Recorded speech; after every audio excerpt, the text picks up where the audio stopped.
De daders van de moord op Onur Baglan kregen een zwaardere straf dan geëist.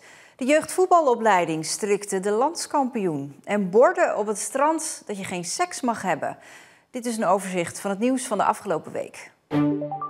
Klederdracht uit verschillende streken was maandag, tweede Pinksteren, te zien in Westkapelle. Dat trok veel Zeeuwen, maar ook veel toeristen. Niels, wat heb jij nou voor kleren aan vandaag? Zeg maar boerengoed. Boerenhoed. Het is al bijna een traditie geworden. Tweede Pinksterdag is Klederdrachtendag bij het Polderhuis in Westkapelle. Zo'n 30 Zeeuwen uit de hele provincie stelden vandaag hun klederdracht tentoon. Maar hoe kleed je je nou aan en waar moet je precies op letten? Staat de muts netjes, alles is goed van maat, staan de krullen goed, staan ze genoeg naar voren.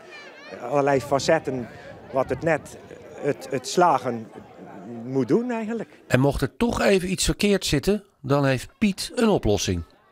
Nou, kijk, ik heb hier in mijn binnenzak, ik noem het maar eventjes een hulpkit, een soort EHBO-koffer. En er zitten hier allerlei spelden in, tangetjes om krullen recht te zetten, een lintje enzovoort en een tubetje of een prit. En ik wist dat niet, maar ik kon een oud-tang dat niet was in dracht. En had de muts niet precies toen dit erin, dan zei ze, dan doe ik even een beetje prit aan de randjes, even een duwtje ertegen. En die bleef heel de dag goed staan. En nou ja, wat of ziek kon, dat kunnen ons ook. Het leukste is gewoon dat als je zoveel moeite doet en dat er dan ook heel veel mensen zijn die het interessant vinden en die het leuk vinden om te bekijken. Dus het is zeker niet voor niks gedaan. Kijk, in één keer. De jeugdvoetbalopleiding Zeeland gaat samenwerken met landskampioen Feyenoord. Dinsdag werden in Rotterdam de handtekeningen gezet door beide partijen. Het betekent dat de grootste voetbaltalenten uit onze provincie vaker de overstap zullen maken naar Feyenoord. Op dit moment werkt de JVOZ nog samen met Sparta, maar daar gaat dus vanaf komend seizoen verandering in komen. Ons contract met Sparta liep af en Feyenoord heeft via onze oud-voorzitter contact gezocht met ons. Dus het initiatief is eigenlijk van de andere kant gekomen. En ja, dat hebben we met beide armen natuurlijk ontvangen. In Vlissingen zullen Feyenoord-trainers komen om Zeeuwse talenten te trainen. En de trainers van de JVOZ kunnen hun kennis bij Feyenoord gaan bijspijkeren. De samenwerking moet vooral voordelen opleveren voor de Zeeuwse voetballers. Wij hopen natuurlijk nog meer dingen van Feyenoord te kunnen leren. Als het gaat om videoanalyse, als het gaat om krachttraining enzovoort. Zij hebben natuurlijk een gigantische voorsprong op ons. Maar ja, wij willen er ook alles aan doen om het Zeeuwse talent nog beter te maken. Vanmiddag tekenden beide partijen voor een samenwerking van voorlopig 2 jaar. Bij Feyenoord willen ze met deze samenwerking onder andere een beter beeld krijgen van de Zeeuwse talenten. Het belangrijkste is dat wij als Feyenoord zijnde een bijdrage willen leveren aan de talentontwikkeling in Zeeland. En dan denk ik dat JVOZ de geschikte partij daarvoor is. Ja, daartegenover willen we ook nog een grote bijdrage leveren en de talenten onder de aandacht krijgen. Dat is uiteraard vanuit ons belangrijk, want wij zijn van mening dat zeker in Zeeland genoeg talent rondloopt.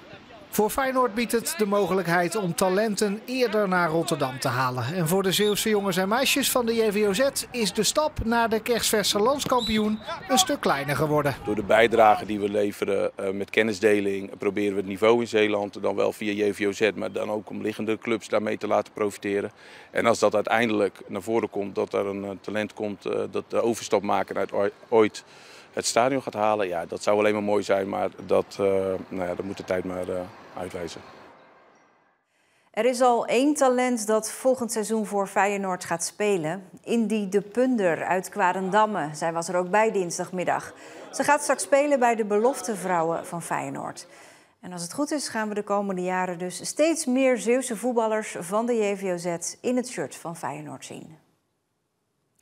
Natuurgebied Oranjezon wordt volgens de gemeente Veren steeds vaker gebruikt als ontmoetingsplek om seks te hebben. Klachten daarover stapelen zich op, meldde de gemeente. En daarom zijn er borden geplaatst met een seksverbod. Strandpaviljoenhouders zijn het daar niet mee eens en haalden een paar van die borden alweer weg.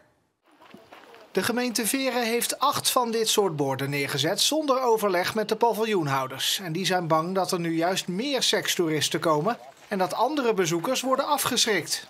De strandpaviljoenhouders willen niet voor onze camera reageren, maar hebben vanmorgen wel een gesprek gehad met de gemeente waarin ze hebben aangegeven niet blij te zijn met de borden.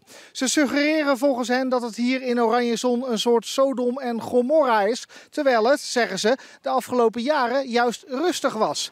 Maar niet iedereen denkt er zo over, want er zijn ook toeristen die wel degelijk last hebben gehad van seks in het openbaar.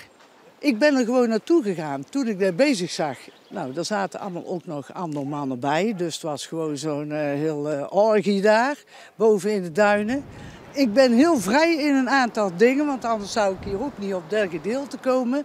Maar ik vind, dat hoort hier niet. Zeker niet waar gezinnen met kinderen komen. De gemeente Veren laat weten dat de borden onderdeel zullen blijven van het project Oranjezon. Maar de strandpaviljoenhouders hebben er inmiddels een aantal verwijderd. Of die borden worden teruggeplaatst is nog niet duidelijk. De rechtbank in Middelburg heeft woensdag 2 mannen veroordeeld tot celstraffen van 15 jaar... voor het doodschieten van Onur Baglan uit Goes. De straffen zijn hoger dan de eisen van het Openbaar Ministerie. Die eiste eerder 12 jaar tegen beide mannen. De 24-jarige Onur Baglan wordt in januari 2022 neergeschoten bij sportpark Het Schengen in Goes. Hij overlijdt in het ziekenhuis door schoten in zijn rug en hals. 2 mannen van 23 en 25 jaar uit Middelburg worden verdacht van de moord. De aanleiding zou een ruzie zijn over het verspreiden van foto's van een vrouw. Verslaggever Niels Schuurbiers legt uit waarom de straf hoger is dan de eis van het Openbaar Ministerie. De rechtbank vond de strafeis van 12 jaar geen recht doen aan het strafbare feit, namelijk het neerschieten van het slachtoffer. En vindt dus dat een hogere straf op zijn plaats is. En deze hogere straf moet ook andere mensen afschrikken die mogelijk met vuurwapens rondlopen. Verder is het natuurlijk ook best opvallend dat beide mannen dezelfde straf krijgen, terwijl er toch maar eentje geschoten heeft. Dat klopt, maar de rechtbank is ervan overtuigd dat de andere man de opdracht heeft gegeven om te schieten. En dat was dus de man die ruzie had met het slachtoffer. Er was ook een vechtpartij tussen die twee en na die vechtpartij liep het slachtoffer weg. En gaf dus die man, die 23-jarige dader, de opdracht om te schieten. Een getuige verklaarde dat al bij de politie meteen nadat dit gebeurd is. Een andere getuige die heeft dit niet bij de politie verklaard, maar heeft dit vanaf het begin al tegen de familie van het slachtoffer gezegd. En daarom vindt de rechtbank dat ook een getuigenis die meegenomen kan worden.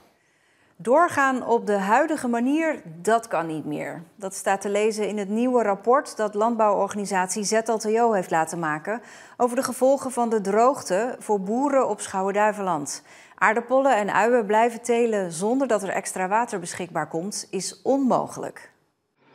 Dat er een groot tekort aan zoet water is op Schouwen-Duiveland is al lang bekend. Maar de ZLTO luidt nu de noodklok. Uit een onderzoek dat de landbouworganisatie heeft laten doen, blijkt dat de situatie veel erger is dan tot nu toe gedacht. Nou, wij zijn als bestuur van Agraris Schouwen-Duiveland zijn wij enorm geschrokken eigenlijk van het resultaat. Als we kijken naar 2030, dan zien we eigenlijk dat we een akkerbouwbedrijf, zoals we een klein beetje als profiel hebben genomen van 100 hectare, eigenlijk geen inkomen meer heeft. Volgens het rapport zijn de huidige cijfers nog te positief. Vanwege de klimaatverandering en de groeiende behoefte aan zoet water op Schouwen-Duiveland wordt het over een paar jaar onmogelijk om te boeren op het eiland. Als er geen zoet water is, dan neemt de vitaliteit van het platteland af. Je ziet eigenlijk gewoon ook dat de bedrijven hun gewassenkeuze gaan aanpassen. Dus gaan minder renderende gewassen telen, omdat de teeltrisico's te groot worden. Daardoor zie je eigenlijk dat het rendement van de bedrijven afnemen. De opvolging komt in gedrang. En de bedrijven komen in een neerwaartse spiraal, waardoor op lange termijn gewoon bedrijven van de hand gedaan worden. Agrariër Joep Vis heeft bijna jaarlijks last van het tekort aan zoetwater op het eiland.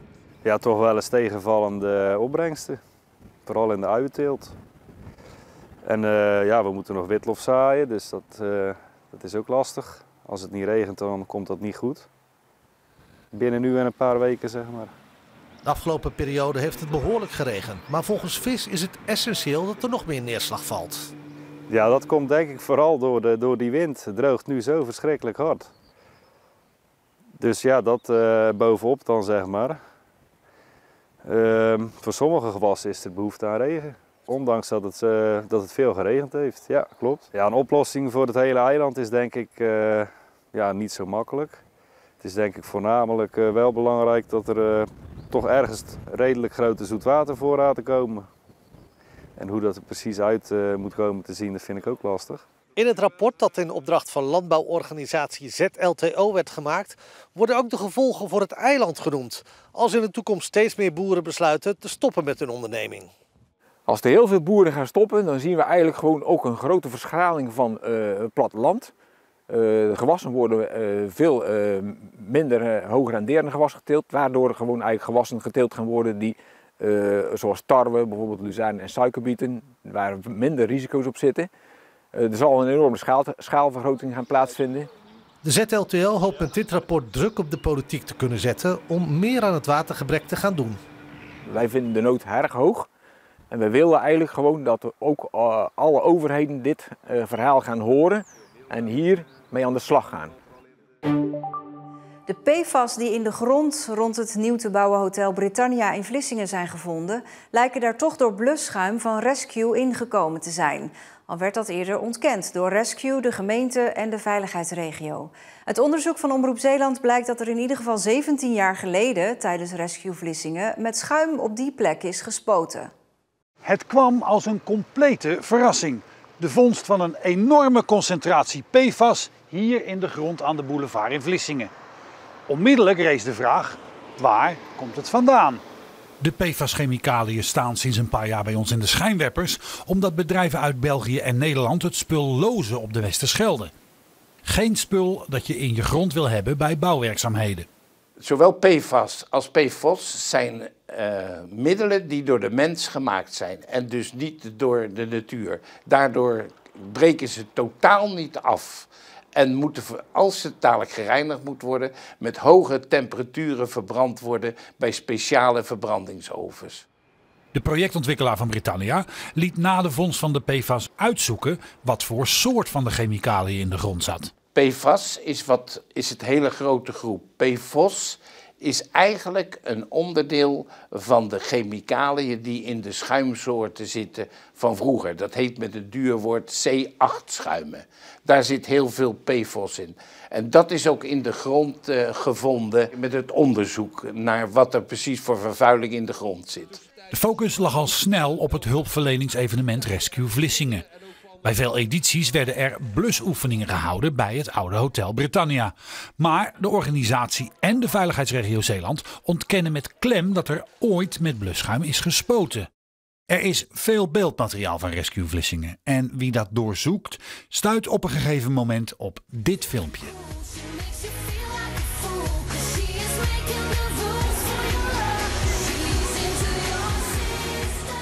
We legden het filmpje voor aan Jack van Schoneveld. Daaronder ziet u het blauwe en daarboven donker en daartussen is het wit. En daartussen kun je gewoon vaststellen dat het schuim is. De vraag is natuurlijk uit welk voertuig komt deze straal precies. De gele brandweerauto op het filmpje is van de vliegbasis Woensdrecht en spuit alleen vanaf het dak en de voorkant. De straal komt er van achter. Op het laatst zie je nog dat er een andere wagen staat. Er is een vermoeden om welk voertuig het gaat, maar hoe dan ook staat nu met grote zekerheid vast dat er wel met blusschuim is gewerkt op de plek waar de vervuiling is gevonden. Ik heb hier ook nog 2 foto's. Eén foto is van u. Ik zie hier een soort blusrobot waar ook een straal uitkomt. Volgens u is dit ook schuim? Ja, dit is schuim. Aan de straal kan je gewoon zien dat het schuim is. Ik heb hier een foto uit 2018, heb ik iets opgeblazen. We zien hier weer die crashtender uit Woensdrecht. Ja, dit is een waterplasje, hier is het schuim wat minder. Maar dit is duidelijk zwaar schuim, zoals we dat noemen, wat ze gebruikt hebben. Met de vondst van het filmpje en de foto's is er mogelijk een antwoord gekomen op hoe de vervuiling met PFAS hier tot stand is gekomen. Nu is het zaaks om erachter te komen wie dat schuim heeft gespoten. De veiligheidsregio Zeeland laat weten dat ze niet van het bestaan van de filmbeelden afwisten. Ze gaan de zaak verder onderzoeken.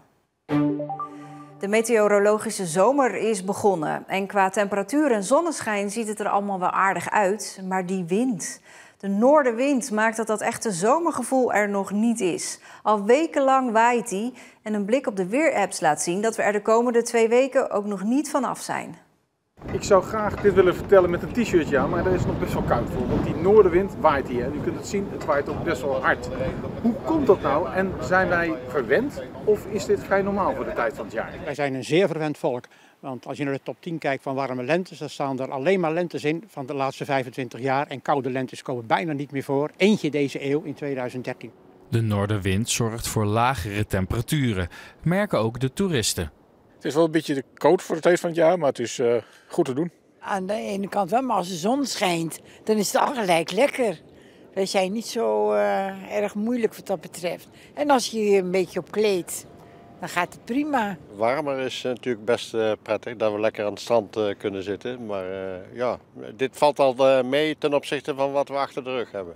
Maar de noordenwind heeft ook voordelen. De lucht is schoon in ieder geval, dat helpt al. En het is voor de watersport wel heel interessant, want het levert flinke golven op als die wind een beetje doorstaat. Zoals in Domburg. Daar zijn de golven soms hoger dan een meter. Pascal, jij bent wel blij met de noordenwind, denk ik. Ja, zeker. Noordenwind zorgt voor lekker wat golfopbouw. Dus vandaag de eerste sessie al gehad, vanavond nog eentje.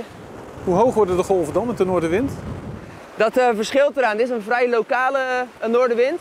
Dus de golven zullen eind van de dag rond een meter zijn. Maar het kan ook zijn dat de noordenwind helemaal bij Noorwegen begint. Ja, er kan soms op de Noordzee echt spoken van 6 tot 8 meter hoog. Blijft dan hier 3 meter van over. Nu staan we net buiten Domburg. Is dit ook de beste plek dan om met noordenwind te golfsurfen? Met noordenwind, zeker wat je nu hebt, is stroming en wind dezelfde kant op. Wij hebben het geluk hier in Domburg dat we de paalhoofden hebben. En die zorgen ervoor dat de stroming breekt. Dus het is wel een van de betere plekken nu, ja. Kan de aanhoudende noordenwind ook invloed hebben op de zomer die gaat komen? Ja, dat kan. In de eerste plaats, het zeewater is nu een graad of 13. Nou ja, dat warmt maar langzaam op bij die noordenwind natuurlijk. En dat heeft al invloed op de temperatuur in juni bijvoorbeeld. Maar ja, als de wind eenmaal naar het oosten of zuidoosten draait, is dat afgelopen. En dan krijg je gelijk warme lucht vanaf het continent. Dus dat zegt verder niet zoveel. Dat moeten we gewoon maar afwachten. Conclusie, er zijn voordelen, maar ook nadelen aan de aanhoudende noordenwind. Maar of het nou uiteindelijk effect zal hebben op de komende zomer, dat gaan we zien. Voorlopig is het in ieder geval prachtig weer. Middelburgers besluiten te makkelijk om een punt te zetten achter hun relatie. Dat vindt de SGP-fractie in de hoofdstad. De SGP'ers hebben daarom iets bedacht om daar veranderingen in te brengen. Een relatieloket. Verschillende gemeenten in Nederland hebben een scheidingsloket om vechtscheidingen te voorkomen. Middelburg heeft dat niet en krijgt het als het aan de SGP ligt ook niet. Met een relatieloket wil de partij een stap verder gaan. Het is echt een loket waar je toegankelijk naar binnen kan, je vragen kan stellen en zij kunnen je ook weer doorverwijzen naar bijvoorbeeld professionele hulpverlening. Ja, een relatietherapeut waar je nu nog voor moet betalen wordt eigenlijk gratis, is dat het? Nou, dat zou kunnen, maar het kan ook doorverwijzen zijn naar professionele hulpverlening. De SGP vindt het vooral voor kinderen belangrijk dat relaties stand houden. Cijfers wijzen uit dat veel jongeren in de jeugdzorg een onstabiele thuissituatie hebben. De SGP ziet een verband met de scheidingen. Dus zij hebben er ook baat bij als ouders in een goede relatie natuurlijk bij elkaar blijven. En wij willen ons juist inzetten dat die ouders in die relatie goed met elkaar blijven omgaan. Hulp bieden dus als een relatie stuk dreigt te lopen. Maar is het niet veel beter om bij de keuze van je partner al scherp te zijn? Ja, dat is natuurlijk ook altijd heel verstandig om voorafgaand heel goed na te denken met wie je in het huwelijksbootje stapt. Dat zou ik iedereen van harte adviseren natuurlijk. Maar daar geen loket voor? Nee, dat is toch echt een individuele kwestie waar mensen zelf over gaan. De SGP heeft het college van burgemeester en wethouders in Middelburg gevraagd of ze bereid is om zo'n relatieloket in het leven te roepen. En de verwachting is dat het college daar volgende week antwoord op geeft. En daarmee zijn we aan het einde van de week en bent u weer helemaal op de hoogte. Een fijne avond.